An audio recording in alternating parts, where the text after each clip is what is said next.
so you can play.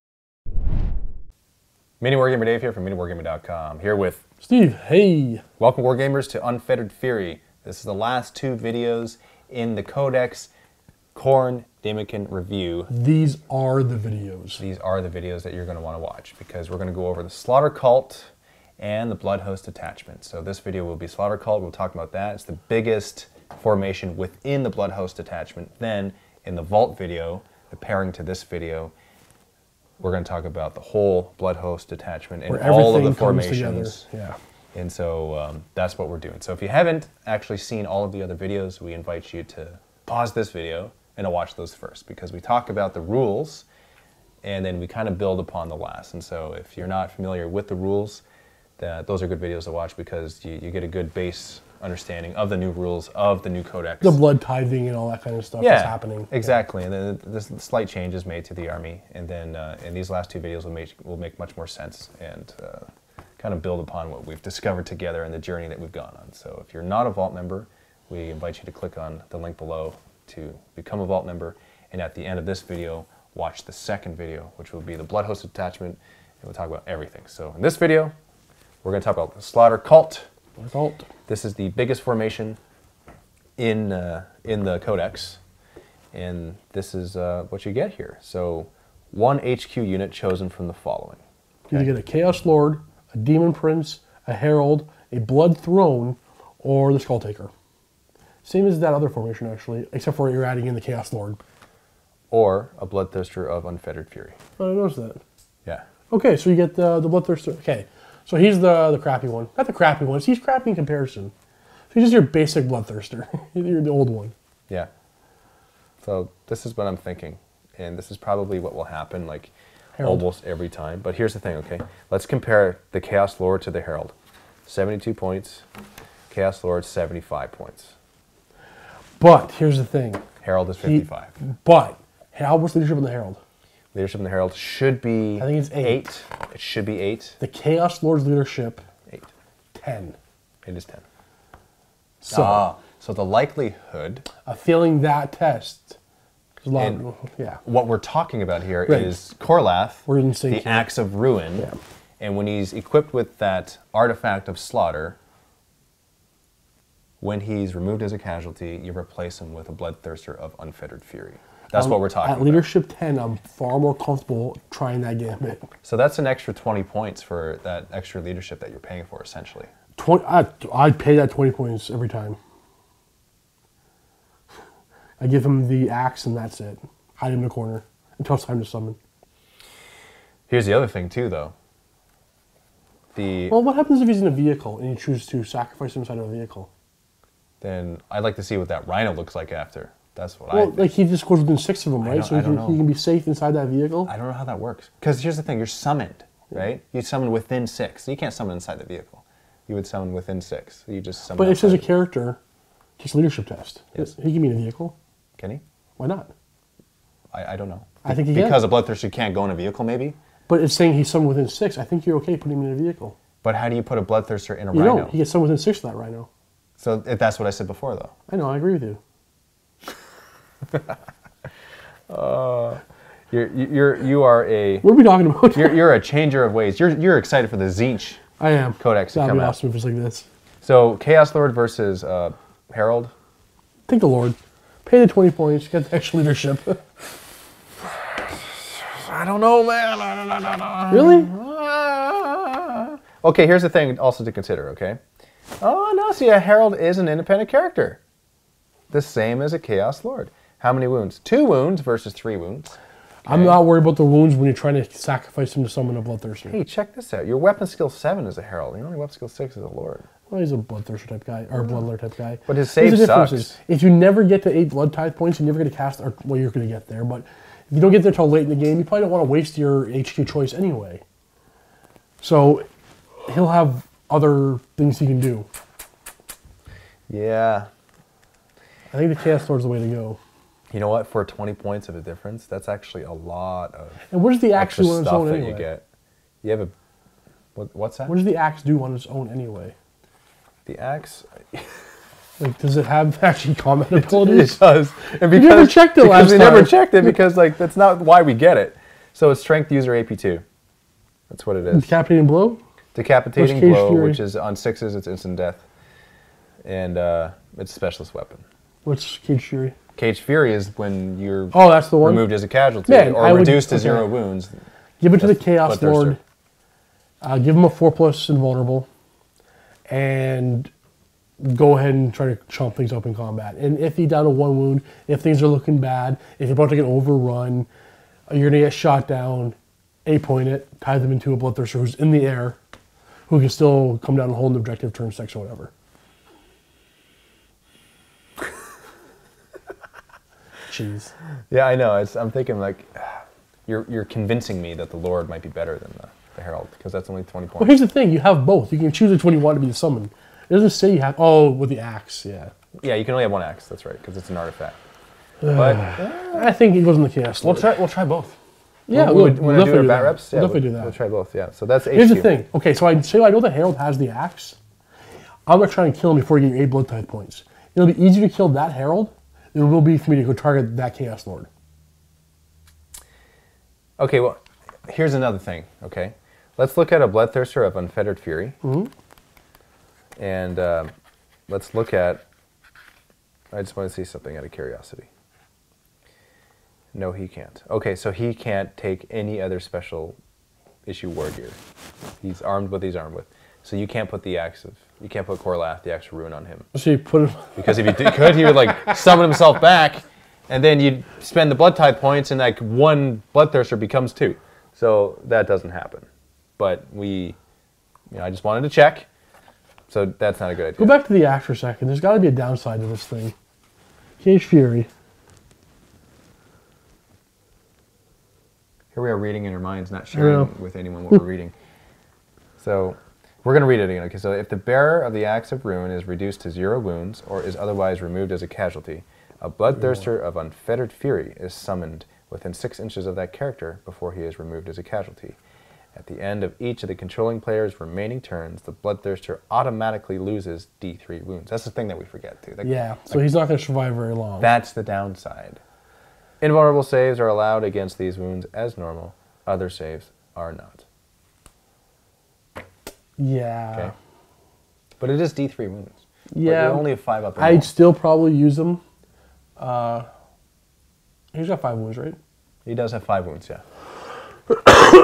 You should get at least 2 turns out of them. Oh, is it both players' turns? Yours and your opponent? At the end of each controlling player's remaining turns. Okay, so it's only once per actual game turn. Yeah. Yep, still totally worth it. Totally worth it.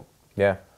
So, Chaos Lord with Khorne, Axe of Ruin, and that's it. That's it. Now, here's another thing to consider as well, and we didn't actually talk about this in any of the videos yet, was the Artifacts of Slaughter.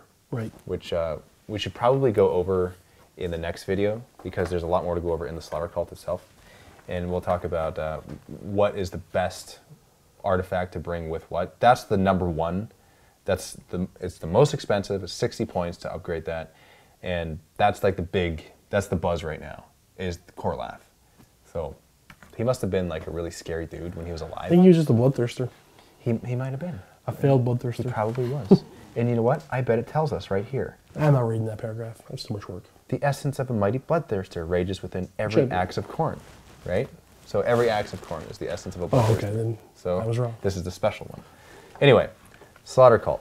Let's go on to what else. So we have to have 1 HQ chosen from that pile of stuff. Yeah, and we've come to the consensus that Chaos Lord is the best one there. Yeah. Now the next thing. 2 to 8 units chosen from the following in any combination: Chaos Space Marines, Berserkers, or Bloodletters. That's 2 to 8 units. Probably Marines. Not Berserkers. And mind you, you got to take 8 in each squad at least. How many points? They're so expensive. Well, it's all relative. But they are fearless. They are fearless. They are fearless. Yeah, Berserkers. But I'm just asking you, I'm not saying, yeah, for sure. I'm just asking, why do you think What's your default? What's your go-to? For me, I like shooting. Okay, here we go. 130 points for 8 Chaos Space Marines, or 162 points for 8 Berserkers. So you're 32 more points for the same amount of guys, but let's see what you get. You get Weapon Skill 5 with the Berserkers. This is just the bearer like stats Basic comparison, stuff, right? yeah. So you are fearless when you are berserkers. I mean, 3 more points per guy to get the chain axe. You only have bolt pistols when you're berserkers. Yeah. Yeah. But that does give you 2 combat weapons. You can get 2 combat weapons with the Space Marines. You have a bolt pistol and a close combat weapon in your base one. So Yeah, you I have take the same. that. You have the same amount actually. Yeah, a whole close aspiring champion only. Ooh. You have to pay extra points. The same thing in the Chaos Space 2 Marines points Codex. per model? So you're 17 points a model at this. That's still cheaper than the 16 Berserkers. points more. Yeah. Still cheaper than the Berserkers. 146 versus 162. Yeah. It is still cheaper. I think the Marines, because I can get a Flamer or a Melto or a Missile Launcher, whatever else I want in there. So you're thinking of utility then. Yeah. It's just more versatile. Options are better. Would you bring them in a dedicated transport? Would you bring them in a Rhino? Probably, because the Rhino can hold things or give up or get blood type points. Yep, that's true. But if you're bringing them up there, Berserkers are better in close combat. The thing is, I actually kind of want to try Rhino Rush. 4 Rhinos with Berserkers or Marines running forward, turn 2 they get out, turn 3 they charge. By then, you definitely have enough points in the Blood Tithe to do something, to summon something good, and to get one of the combat bonuses, which is where everything kind of comes together in the next formation. It's like, looking at these like this without all the information, it's like, I don't really care. I'll take whatever, they're all crap. But when you look at them as a whole in the Blood Host detachment, there are ways to make even the lowliest cultists useful. Yeah. And here's the other thing too. Let's talk about Bloodletters. 80 points for 8. And that's the thing. And they deep strike. And they're fearless. Demonic ability is gone. Toughness 3, 5+ invulnerable, that's it. It says any combination. Yeah, so you can have, right? this, So you up can to have 8. all Bloodletters. All Bloodletters. I think what I want to try is Marines and Rhinos. That's the first thing I want to try. That's interesting, right? Because like, if you really wanted to, you could do all Bloodletters. Well, then you're because you got skull cannons, then you can shoot. Okay, but you're dangerously close to playing Chaos Demons. And what you're gaining is you're losing instability, you're gaining fearless, which you're losing instability, and you're losing the Chaos Warp Storms. Yeah. So you want to trade instability for Warp Storms to play just all demons? There's other like formations too, but we'll talk about that in the second video. But for the Slaughtercult, it's probably best to do a combo because there's also points to consider too. Sure. It's only 80 points for 8, whereas it's like double the amount of points, 162 for 8 Berserkers. See, I wish Berserkers... But they're the same amount of points though as they are in the Chaos Space Marines Codex. Yeah, fearless it does make a difference. They are fearless. Do you have anything else over the... yeah, they have Furious Charge and they're fearless, and they have Mark of Khorne, so they're rage and counterattack. Furious Charge and fearless over over having the option of base. taking bolt gun or having bolt guns and special weapons. Yeah. So you can have up to 12 additional Berserkers, which you would never want to add more. You would always have... I would always want additional units because you get another character. So, I don't understand why Khorne's not here. Khorne is not in this codex. You're right. Weird. He should be here. Every Khorne, anything should be in this. That's my opinion. That's what I think. Okay, back to the Slaughtercult. 1 to 4 units of possessed. There's your tax. There's your tax, right? But it's funny you should say that because for a long time I've maintained the position of possessed suck. They're the fodder of the chaos. Never bring them. Just get angry when I even see the models because they're stupid. Yeah. But you have a bunch of them. I have 10? Yeah. Actually 11. Actually, in total I have 15. Okay. I have 15 possessed in total. What I did is because I had to bring them, because they are part of the Slaughtercult, which is what I brought in my bat reps, I used the possessed and they performed much better than I expected. So that tax became a really good tax return. What did that cost? No. What did that cost you in points, though? 180 something? Okay, let's take a look at what it cost me, because I don't know offhand, because I never bring them. So 150 points for how 5. Many? 5? They're expensive. That's expensive. Yeah, but the thing is, they're like, the possessed are kind of like the beefy, no-name Chaos Space Marine, but here they have the Mark of Khorne. Actually, they're demons of Khorne, so they got Furious Charge. They die just as easy as a regular Space Marine for twice the price almost. But they got an invuln save. They don't die just as easily. The bolt guns, they do. Sure. But the thing is, would you rather attack No, hold on. possessed? Are they useless? No. Are they attacks? Yes. Is it so bad you're going to be upset? Not really. I'll pay it. So, Vessels of Chaos. Pretty good. Vessels of Chaos. Is that the same as before? It's the exact same table. Yeah. So you roll that at the beginning of each fight subphase on D3, and then you consult the table. And the Vessels of Chaos is awesome because that was the thing that was really messing up my opponent. Like a lot. Like Not knowing what he had for abilities? You could have, you can get +1 attacks and initiative. Which is pretty good. AP3, good. You can get AP3 attacks as well. Reroll fail to wounds. Yeah, they're all good. Yeah, and you can get, reroll fail to wounds is great. Is the first one, which is, I mean, it's like Shred, whatever. So Yeah. Shred, AP3 attacks, or +1 attack. I'm only going to ever initiative. use, if I play them, 1 unit at 5. That's it. Pay the tax to the minimum, and that's it. And I think that's what I brought, and that 1 unit took out so much. Good. And it was awesome. But it has to be against the right thing, though. Right? And it just kept on chewing through like a meat grinder. It was awesome. It was really cool. But that's one positive experience versus the dozens of negative ones that I've had with Possessed. Well, look, in an army book, or sorry, codex that was considered bottom tier previously, they were considered bottom tier in the codex. So they're like the worst of the worst. The worst of the worst. Unfortunately, worst of the worst is pretty bad. Yeah, it is. Absolutely. But they're not so bad anymore. They're really not so bad. So that tax is not as bad as you think it is. 0 to 2 units of Chaos Cultists. This is where we want to bring 2 units. For sure. The minimum is 8-man squads. We want to bring 8-man squads. And we just include them in the army. They are not free blood tide points, but they're easy blood tide points. What are the restrictions For what? in that formation? No restrictions. And then here's another one. You're going to love this. 0 to 2 units of Chaos Spawn. Yeah, I would use those actually. 2 units. 'Cause Separate. yeah, 2 singles 2 singles. for blood tithe points, gathering and killing or giving. 32 points per Yep. spawn. That's a free blood tide point. It's also a free kill point for your opponent. If you're playing kill points, yeah. Most games are. Yeah. But here's the thing about spawn, is that Or beasts. they don't die incredibly easily, right? Because they're toughness 5, they got 3 wounds. Granted, they got no save whatsoever, but they're still toughness 5 and 3 wounds. So you got to throw stuff that's considerable at them in order to take them out. And that's the thing that's really, really good about them. They're fearless.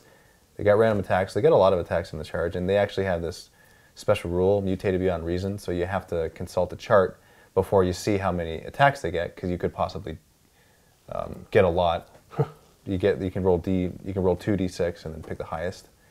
And another one is you get a 4-up save, which is a big deal, a 4-up armor save, or you get the poison 4 plus special rule.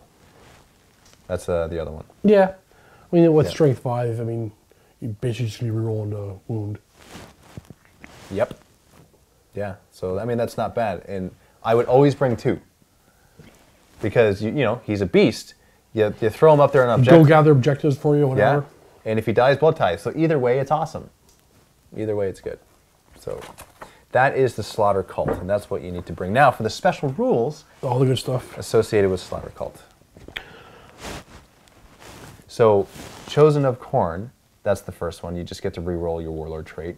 Easy. Standard in a lot of them. Yeah. For the second one, If the unit of... blood sacrifice. If a unit of Chaos Cultists from this formation fails a morale test, you can choose to remove the remaining models in the unit as a casualty. blood tithe. So- It's easier to get a blood tithe point Yeah. with the cultists, which is... I just wish they would have included more units of cultists in the Slaughter Cult. That's all. Well, I mean, But you also just want to throw your units away. But they're cultists. Yeah. Like how many points was it? 58? Right? 58, yeah? Yeah. For a unit of cultists. I mean, that's just funny. That's just where you know that you don't care about your units, and they are the true fodder, not the possessed. Well, that's why, like, I think that's where the fun is going to be, where you want your own stuff to die as much as you want the opponents to die, and that's the Khorne thing to do. Absolutely. You just want things to die, Yeah. so you can summon more things to kill more things. And this is actually the biggest deal in in the whole formation and disputably in the entire detachment and army. Okay? This special ability right here. This is my feeling towards it. And you'll see why, because it makes sense.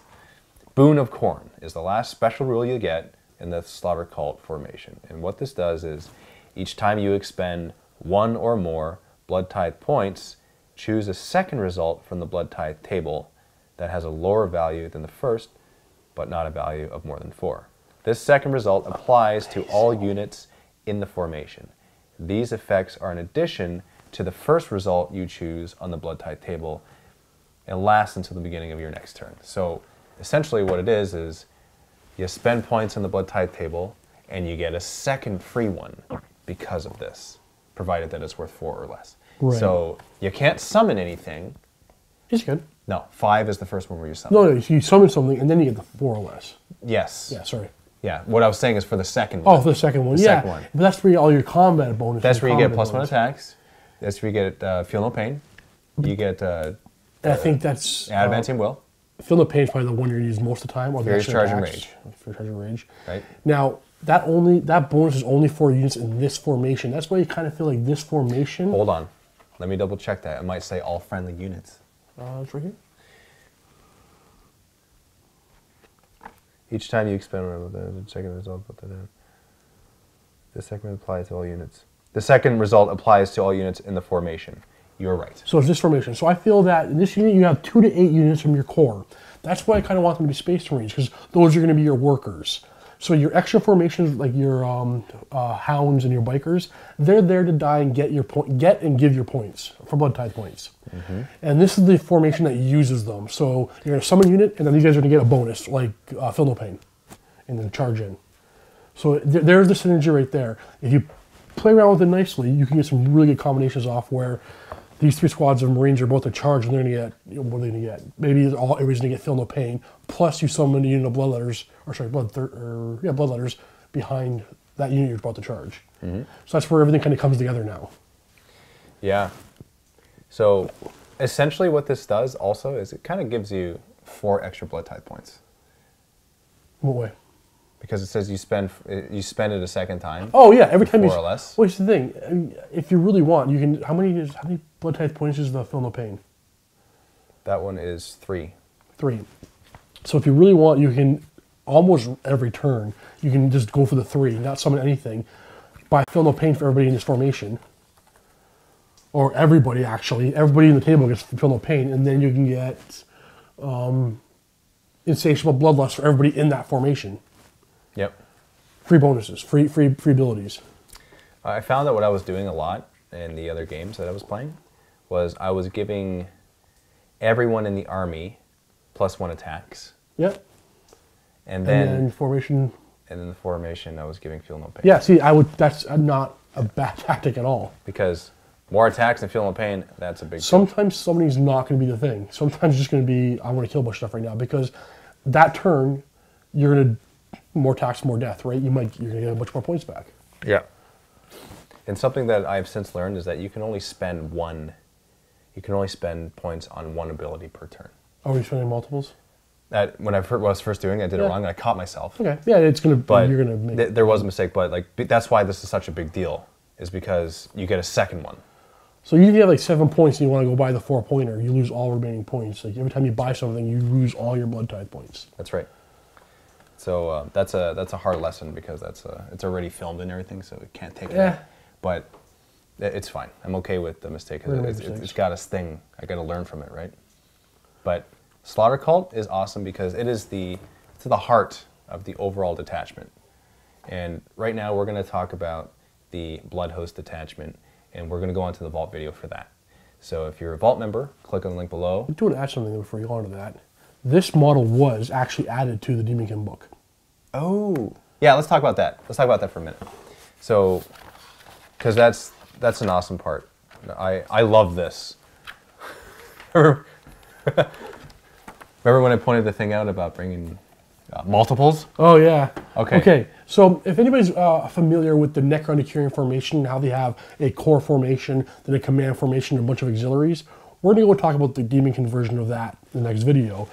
But in the command portion of the Daemonkin one, which is called the Blood Host Attachment, this guy's in there.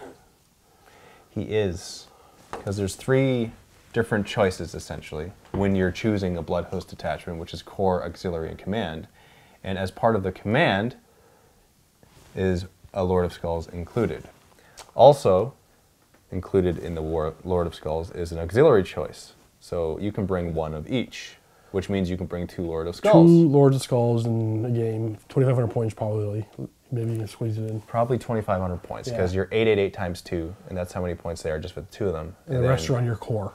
The rest are on your Slaughtercult. Yeah, your Slaughtercult. So we'll talk about that in the next video. Yeah, we'll see exactly how many points. But who else can put 2 Lords of War like that on the table for under 3,000 points? That's 2 Strength E, close combat. A lot of shooting, too. A lot of shooting, a lot of hull points. So it's a scary sauce, man.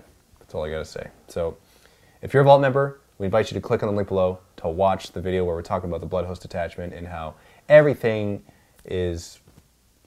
just works together in all the past 7 videos that you've just watched. And this is the end of the Unfettered Fury series. We thank you for joining us in this journey. And if you're not a Vault member, we encourage you to sign up for a free 7-day trial so that you can see that video. Come watch it. As well as all of the other half of the videos in the Unfettered Fury series. And we thank you for your support. So we'll see you in the next video, and happy wargaming.